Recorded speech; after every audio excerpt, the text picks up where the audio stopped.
आज अपन देखने वाले हैं funny comedy video on the YouTube. तो अभी यूट्यूब अपन खोल लेते हैं। मैंने वीडियो पहले से लगा रखी थी, देखी नहीं है, टेंशन नहीं लो आप। अभी अपन ऑन करते हैं वीडियो। हमारा स्कूल ये एक ऐसा कैद खाना था जहाँ के नियम कायदे कानून कुछ अलग होते थे। इस जेल के कैदी डेली अपने घर से बस्ता टांग के यहाँ पे आते हैं, दिहाड़ी करते हैं। कई माँ बाप उनके बच्चों को खुद इस जेल में फेंक के जाते हैं ताकि उनका बच्चा जिंदगी में एक सक्सेसफुल दिहाड़ बन सके। दरिंदे रोक दे बचाओ! मैं अपनी दिहाड़ी करने वैन से जाता था। हमारी वैन वाले ड्राइवर का नाम था भैया जी और उसकी वैन का नाम था मैजिक, जिसका हर दूसरे दिन टायर पंचर हो जाता था। बच्चे लोग स्कूल जाके पढ़ना सीखे ना सीखे, टायर पंचर बनाना जरूर सीख जाते थे।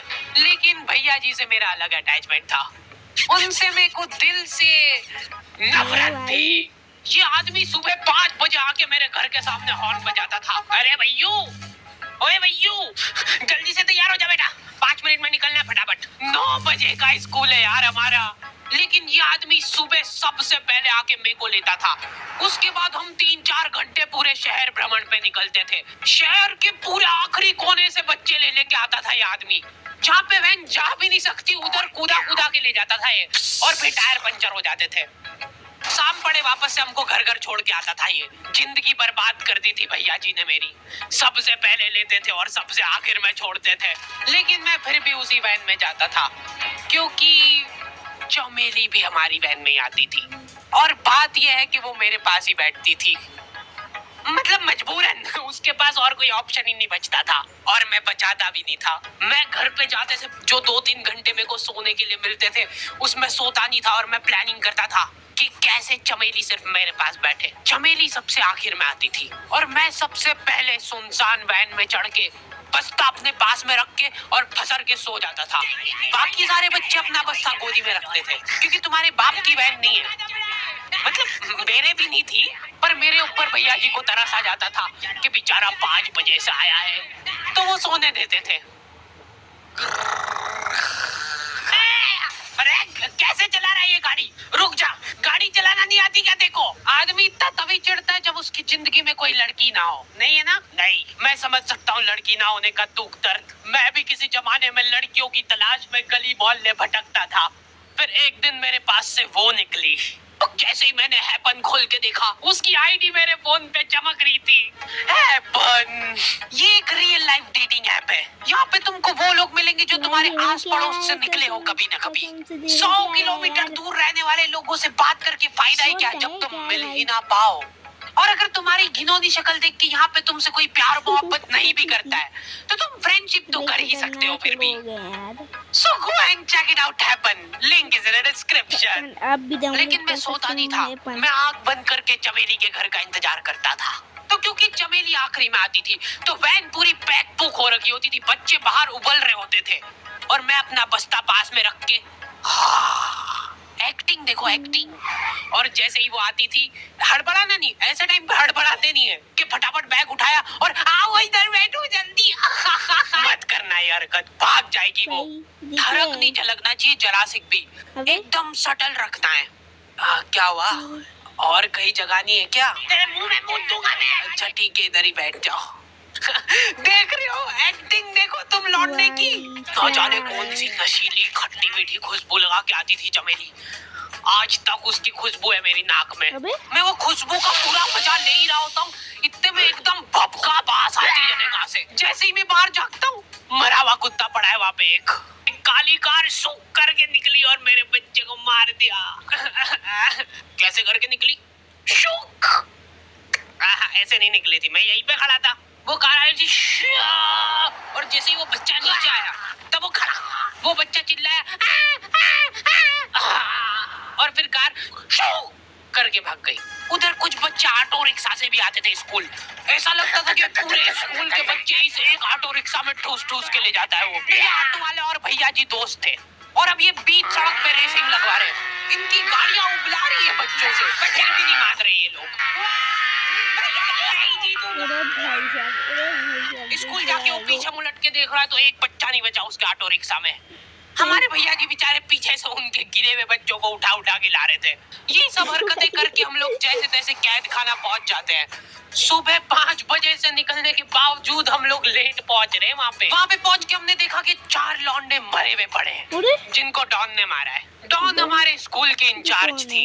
डॉन का कद छोटा था और पेट मोटा था और आश्चर्य की बात यह है कि समय के साथ उसकी हाइट कम हो रही थी। मतलब बड़े नहीं बड़े वो चलता है एक बार को, पर इसकी कम हो रही थी। डॉन बहुत स्ट्रगल करके कार से स्कूल आती थी खड़े होके, क्योंकि बैठ जाए तो उसको सामने की सड़क नहीं दिखती थी। वो अलग बात है, खड़े होके भी पूरा नहीं दिखता था। हर रोज 2-4 कुत्ते कुचलते हुए आती थी वो। फिर मेरे को समझ आया कि रास्ते में जो कुत्ते दिखे थे वो डॉन इस कैद खाने में छत पे बैठी रहती थी स्नाइपर लेके। कोई भी कैदी कुछ गलत गतिविधि करता हुआ दिखता था तो वहीं पे मैडम इनके लाश का क्या करना है? अरे ये तो आपको पता ही है। मार दिया यार।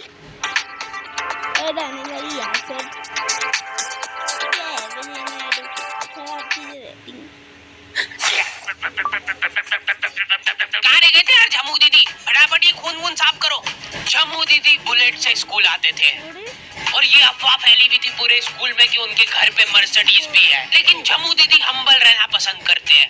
ऐसा कहा जाता था कि ये स्कूल ऑन पेपर झमू दीदी के नाम पे ही है, पर वो हम्बल रहने के लिए यहाँ पे झाड़ू पोछा लगाती है। वैसे मैडम इन्होंने करा क्या था?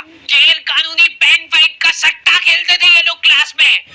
उससे मेरे को प्रॉब्लम नहीं है, मेरे को क्यों नहीं? हाँ, हमारी क्लास में पेन फाइट का सट्टा चलता था। हमारे इधर जो लौंडा पेन फाइट में जीतता था सामने वाले का पेन उसका हो जाता था। कुछ बच्चे अपना सब कुछ दांव पे लगा देते थे और कर्जे में डूब जाते थे। भाई क्या फिर भी वो लोग हार नहीं मानते थे और अपने दोस्त से पेन उधार लेके खेलते थे और वापस हार जाते थे। तो अब क्लास में कुछ बच्चों के पास पोटला भर के पेन पड़ा है और कुछ बच्चों के पास पेन ही नहीं है। पेन इस कैद खाने की करेंसी थी।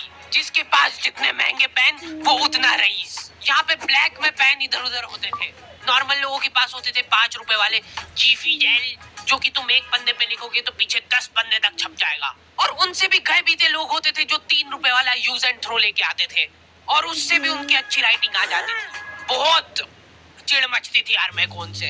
और कुछ चुनिंदा रईस लोग होते थे जिनके पास होता था ट्राईमैक्स। हर बच्चे का सपना होता था कि उसके पास एक ट्राईमैक्स हो, साथ में आसपास 2-4 लड़कियां हो। प्लीज मेरे को यहाँ पे ऑटोग्राफ दे दो। ये लो ट्राईमैक्स किंग के। ये ट्राईमैक्स क्या बात कर रही है? सही में एकदम रईस लोग ही अफोर्ड कर पाते थे ट्राईमैक्स। वो बाबड़े भी एक एक अक्षर लिख के रिफिल खोल के देखते थे। खाली हो रही है तो एक बार एक रईस बच्चे का ट्राईमैक्स चोरी हो गया। पूरे स्कूल में आहू मच गई थी।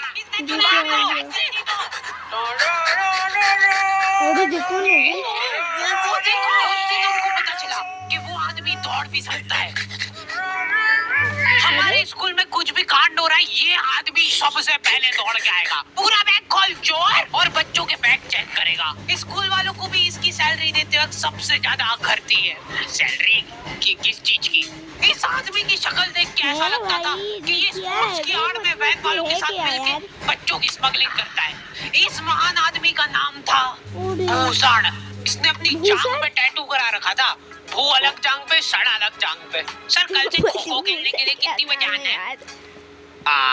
वो तो बैग चेक करा पहले तो। ओ गाइस यार, इन्होंने पूरे कैद खाने के कैदियों को लाइन से खड़ा कर दिया है। बैंक हमारी क्लास के बच्चे का गुमा है और पूरे स्कूल में ढूंढ रहे हैं लोग। आखिरी में पता चलता है कि वो बच्चा घर पे भूल के आ गया था उसका बैग। अगली बार आएगा। ओके गाइस, अपन वीडियो को एंड करते हैं। सॉरी बेटा, बाय वीडियो।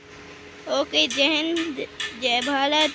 वापस स्वागत करेंगे आपका एक और वीडियो में, धमाकेदार स्वागत होगा।